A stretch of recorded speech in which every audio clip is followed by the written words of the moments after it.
Salam sejahtera bagi kita semua. Bersama dengan saya Pendeta Debbie Kalangito Hatta dalam Morning Call GPIB pada saat ini. Hari ini dalam Trihari Paskah kita telah memasuki Sabtu Teduh atau Sabtu Sunyi. Saat dimana kita hening sejenak, meneduhkan hati dan pikiran untuk mengenang Kristus yang telah mati bagi kita semua.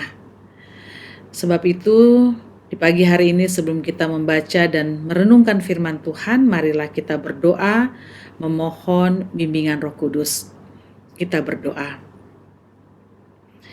Kami datang kepadamu ya Tuhan, menaikkan segala syukur hati atas kasih-Mu dan pengorbanan-Mu yang Kau nyatakan melalui anak-Mu Tuhan kami Yesus Kristus.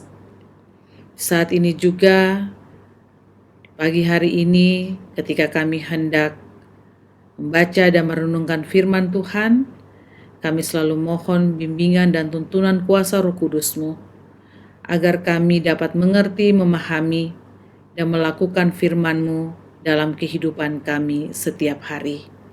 Bersabdalah kepada kami, karena kami anak-anak-Mu telah sedia untuk mendengarkan firman-Mu. Di dalam nama Tuhan Yesus, firman yang hidup, kami berdoa. Amin. Pembacaan firman Tuhan pada pagi hari ini dari Injil Yohanes pasal 19 ayat 31 hingga ayatnya yang ke-37, demikian firman Tuhan. Karena hari itu hari persiapan dan supaya pada hari Sabat mayat-mayat itu tidak tinggal tergantung pada kayu salib, sebab Sabat itu adalah hari yang besar. Maka datanglah orang-orang Yahudi kepada Pilatus dan meminta kepadanya supaya kaki orang-orang itu dipatahkan dan mayat-mayatnya diturunkan. Maka datanglah prajurit-prajurit lalu mematahkan kaki orang yang pertama dan kaki orang yang lain yang disalibkan bersama-sama dengan Yesus. Tetapi ketika mereka sampai kepada Yesus dan melihat bahwa ia telah mati, mereka tidak mematahkan kakinya. Tetapi seorang dari antara prajurit itu menikam lambungnya dengan tombak dan segera mengalir keluar darah dan air. Dan orang yang melihat hal itu sendiri yang memberikan kesaksian ini dan kesaksiannya benar. Dan ia tahu bahwa ia mengatakan kebenaran supaya kamu juga percaya. Sebab hal itu terjadi supaya genaplah yang tertulis dalam kitab suci, tidak ada tulangnya yang akan dipatahkan. Dan ada pula nas yang mengatakan, mereka akan memandang kepada Dia yang telah mereka tikam. Demikianlah pembacaan firman Tuhan.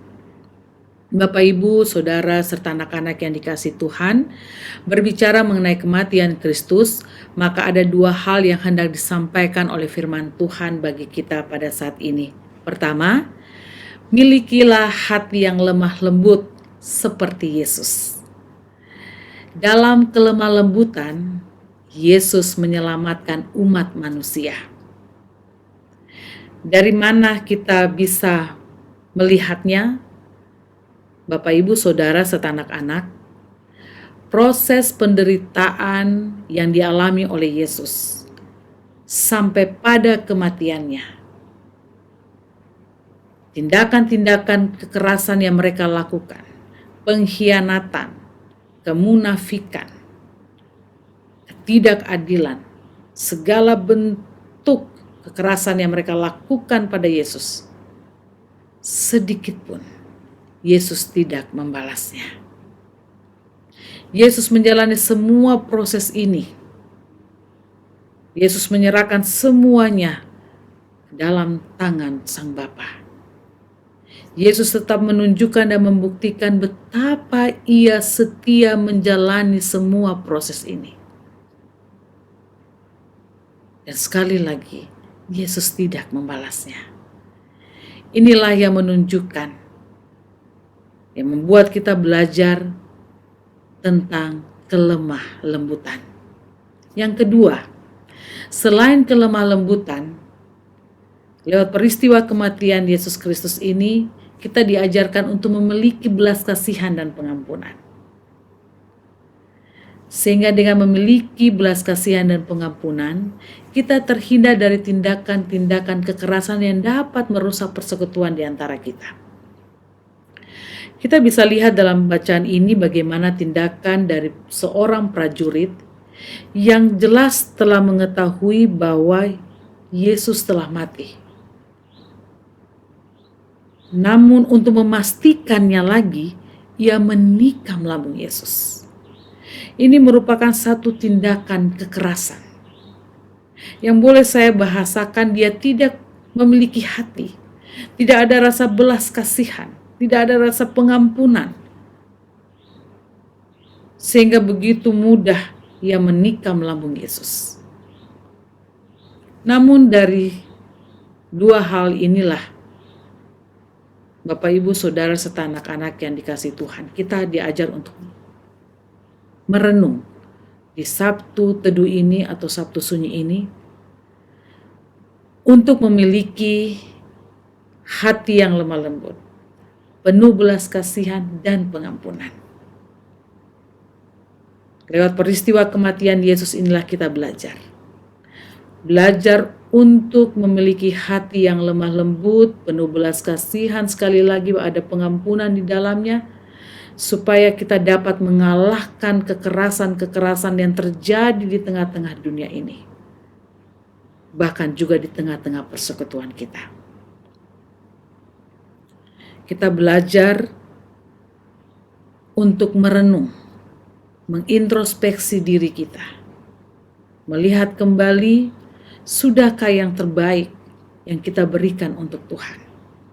Sabtu Teduh atau Sabtu Sunyi ini menghantar Bapak Ibu Saudara dan saya untuk melakukan hal itu. Untuk melihat, belajar dari apa yang telah Yesus ajarkan kepada kita. Setialah sampai akhir. Belajarlah untuk bertanggung jawab terhadap segala sesuatu yang diberikan kepada kita untuk kita jalani dalam kehidupan ini. Milikilah hati yang lemah lembut. Milikilah hati yang penuh dengan belas kasihan dan pengampunan. Supaya dengan demikian, kita dapat menaburkan kasih. Kita dapat mengalahkan kekerasan dan menghadirkan damai sejahtera dalam kehidupan ini. Kita dapat menyuarakan suara perdamaian sehingga tidak terjadi perpecahan, tidak terjadi kekerasan dalam kehidupan yang kita jalani. Memang hidup ini penuh dengan kekerasan. Kita tidak dapat menghindarinya. Kita pun juga tidak dapat memungkirinya. Tapi lewat peristiwa kematian Kristus, kita belajar untuk memiliki hati yang lemah lembut, penuh belas kasihan dan pengampunan. Karena itulah yang Yesus ajarkan. Itulah yang Yesus buktikan. Itulah yang Yesus nyatakan dari kesengsaraannya sampai pada kematiannya. Bersyukurlah kita memiliki Tuhan yang penuh dengan cinta kasih, yang selalu mengajarkan kita banyak hal dalam kehidupan ini. Marilah Bapak Ibu Saudara serta anak-anak yang dikasihi Tuhan,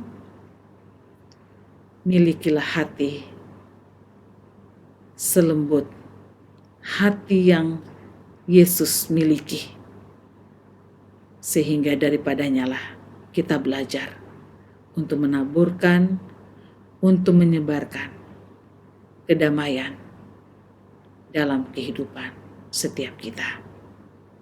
Tuhan memberkati kita semua. Amin. Mari kita berdoa.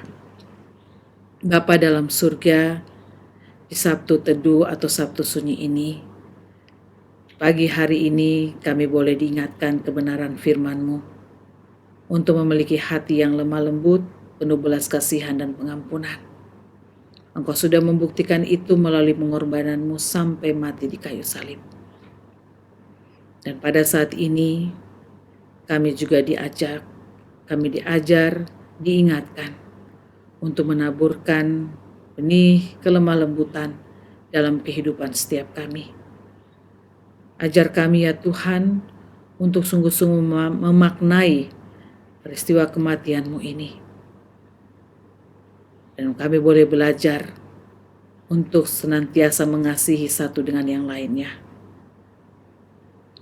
Hamba berdoa agar Engkau senantiasa memberkati setiap kami dalam tugas tanggung jawab pekerjaan pelayanan yang Kau percayakan, baik secara pribadi bahkan di tengah keluarga. Berkati setiap kami ya Tuhan, suami, istri, orang tua, anak, baik kami yang telah lanjut usia, para janda, duda, anak yatim piatu, kuatkan dan hiburkan kami selalu Tuhan dalam menjalani hari-hari kami. Kami percaya bahwa Engkau ada bersama dengan kami dan tidak pernah tinggalkan kami. Berdoa bagi majelis sinode, Tuhan Yesus memberkati dalam tugas tanggung jawab mereka. Demikian juga ya Tuhan, Engkau memberkati semua kami di dalam mengemban tugas dan tanggung jawab pelayanan.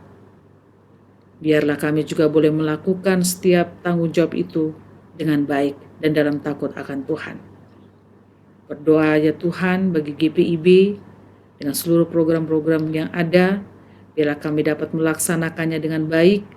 Seluruh jemaat Tuhan baik di kota sampai di daerah-daerah pos-pelkes dan pelayanan dan kesaksian, sehingga nama Tuhan senantiasa diagungkan dan dimuliakan.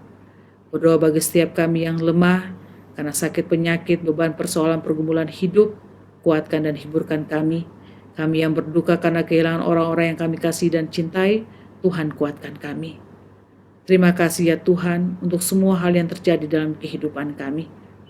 Kami yang berhasil, kami yang gagal, kami percaya Tuhan punya rencana yang indah dalam kehidupan kami.